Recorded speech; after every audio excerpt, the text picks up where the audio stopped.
6 मार्च दिन बुधवार।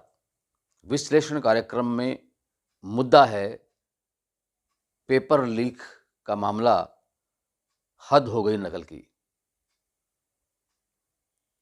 Paper leak का मामला विभिन्न राज्य सरकारों में हो रहा है, वो खास तौर से जहां डबल इंजन की सरकारें हैं, यानी कि केंद्र में भी बीजेपी की सरकार, तो यूपी में हरियाणा में भी बीजेपी की सरकार हैं, लेकिन फिर भी यहाँ पेपर लीक मामले होते रहे हैं और ऐसा लग रहा है जैसे ये बीजेपी की सरकारें हैं या पेपर लीक की सरकारें हैं।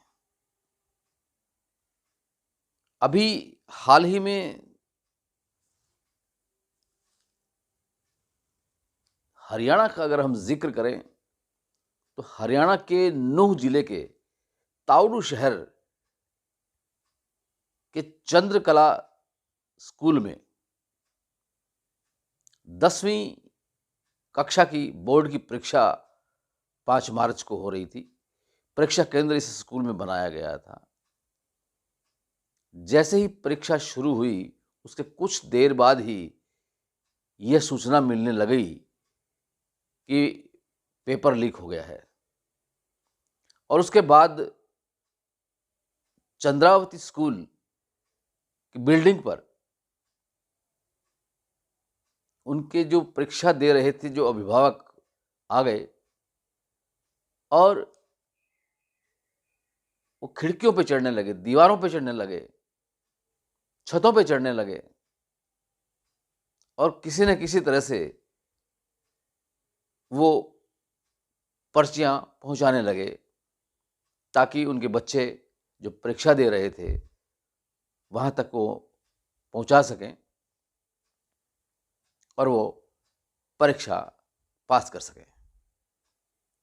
लेकिन हद हो गई इस नकल की भी। उस स्कूल की बिल्डिंग के आसपास कहीं भी पुलिस तैनात नहीं की गई। क्यों नहीं की गई? एक बहुत बड़ा सवाल है। जब परीक्षा केंद्र के इर्द गिर्द धारा 144 भी लगा दी जाती है तो फिर ऐसी भीड़ क्यों उमड़ी वहां? क्यों नहीं पुलिस का इंतजाम किया गया? और अगर पुलिस थी तो वो नगण्य थी या वो जानबूझकर ये सब चुपचाप तमाशा देखती रही? ऐसा क्यों हुआ? खैर, ये तो एक ताजा मामला है हरियाणा के नूह जिले के ताउडू शहर का। और अगर बात करें हम हरियाणा के पिछले 5 वर्षों में, जो ये सरकार पिछले 4.5 वर्षों से चल रही है, उसमें कांस्टेबल भर्ती पेपर लीक हुआ 2023 में। हरियाणा में टीजीटी ऑनलाइन पेपर जो था वो लीक हुआ। हरियाणा में वेटरनरी सर्जन पेपर लीक हुआ। इतना ही नहीं, आईटीआई सीबीटी पेपर भी लीक हुआ। तो ये हरियाणा की बात है। इतना ही नहीं, हरियाणा में ग्रुप डी का पेपर लीक भी मामला हुआ। ये उस सरकार में हुआ जहां के मुख्यमंत्री मनोहर लाल खट्टर हैं और deputy chief minister Dushyant Chautala हैं, जो जेजेपी से हैं। बीजेपी और जेजेपी की गठबंधन की सरकार हरियाणा में पिछले 4.5 वर्षों से चल रही है। लेकिन इन 4.5 वर्षों के दौरान जिस तरह से पेपर लीक के विभिन्न मामले हुए हैं, उससे लगता है कि यह सरकार गठबंधन की सरकार होने की बजाय पेपर लीक सरकार है।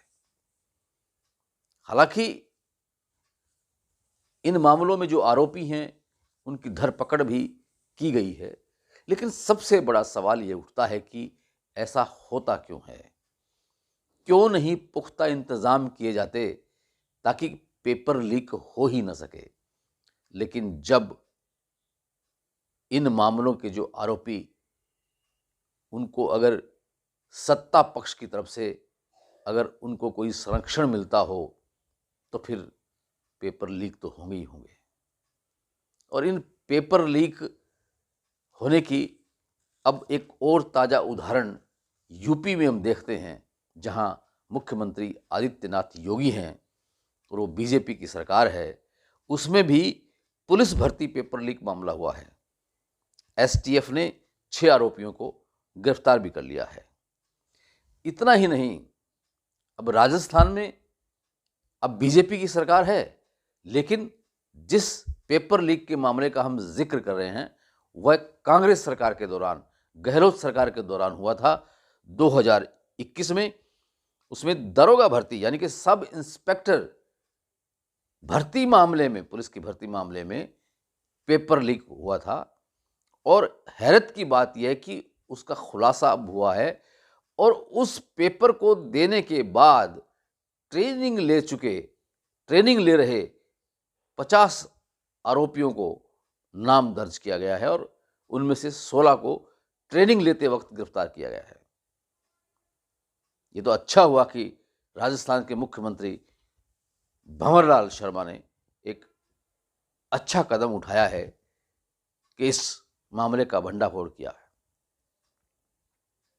लेकिन कितना अच्छा होता अगर हरियाणा और यूपी की जो डबल इंजन की सरकारें हैं, वहां भी ऐसा ही कुछ होता और पेपर लीक मामला न होता। पेपर लीक मामलों से जो बच्चे मेधावी होते हैं और जो परीक्षा देते हैं और जो पास हो जाते हैं या पास होने के काबिल होते हैं, जब पेपर लीक होता है और वो पेपर रद्द किए जाते हैं, तब उन मेधावी परीक्षार्थियों पर, उनके दिल पर क्या गुजरती होगी, उनके अभिभावकों के दिल पर क्या गुजरती होगी, कभी सोचा है इन सत्ता के मठाधीशों ने? क्यों होता है ऐसा? जब पेपर हो जाते हैं, परिणाम निकल जाते हैं, उसके बाद में वो रद्द हो जाते हैं, तो कितना वो जो प्रतिभागी होता है वो कितना डिप्रेशन में चला जाता है। कई बार तो ऐसे भी केस आए हैं कि आत्महत्याएं तक कर लेते हैं। उन परिवारों का क्या होता होगा, किस तरह से गुजारा करते होंगे? तो क्यों ऐसा होता है? जब बात होती है रोजगार देने की, तो रोजगार तो दिया नहीं जाता, लेकिन जब रोजगार के साधन के पास पहुंचते हैं युवा और उनके साथ जब ऐसा घटित होता है, तो फिर कहाँ न्याय मिलेगा? क्यों होता है ऐसा? इस पर रोक लगनी चाहिए। अभी जो ताउड़ के जो चंद्रावती स्कूल में जो नकल का मामला सामने आया है, स्कूल की बिल्डिंग की दीवारों पर चढ़कर, खिड़कियों पर चढ़कर और छतों पर चढ़कर के नकल करवाई जा रही हो, और वहाँ के जिला शिक्षा अधिकारी परमजीत चहल कह रहे हैं कि मेरे संज्ञान में ये मामला आया है, हम इसकी जांच करवाएंगे। अरे तो जब संज्ञान में अब मामला आया है तो पहले क्या करते रहे? क्यों नहीं बंदोबस्त किए गए कि इस तरह की कोई घटना घटित ही ना हो? ये सब ऐसे दोषी हैं, इनको, उनके खिलाफ कार्रवाई होनी चाहिए। अगर ऐसा नहीं होगा तो ऐसे लोगों को शय मिलेगी और वो फिर ऐसे ही दोबारा घटनाओं की पुनरावृत्ति होती रहेगी, जो कि परीक्षार्थियों के लिए घातक रहेगी और उनके अभिभावकों के लिए भी। विश्लेषण कार्यक्रम में आज इतना ही। कल फिर किसी नए मुद्दे के साथ आपसे रूबरू होंगे। तब तक के लिए इंद्रमोहन शर्मा को इजाज़त दीजिए। और अगर ये वीडियो आपको पसंद आया तो इसे लाइक कीजिए, इसको शेयर कीजिए अपने मित्रों को, परिचितों को। ये चैनल परत दर परत को अगर सब्सक्राइब नहीं किया है तो कर लीजिए। बेल आइकन के बटन को ऑल करके क्लिक कर लीजिए, ताकि जब भी ऐसे किसी मुद्दे पर हम निष्पक्ष विश्लेषण करें तो आप उसको भली भांति देख सकें, परख सकें। और अगर आपके मन में कोई विचार उत्पन्न होता है तो उसे कमेंट बॉक्स में जाकर कमेंट भी कर सकते हैं। आपका बहुत बहुत धन्यवाद, बहुत बहुत शुक्रिया।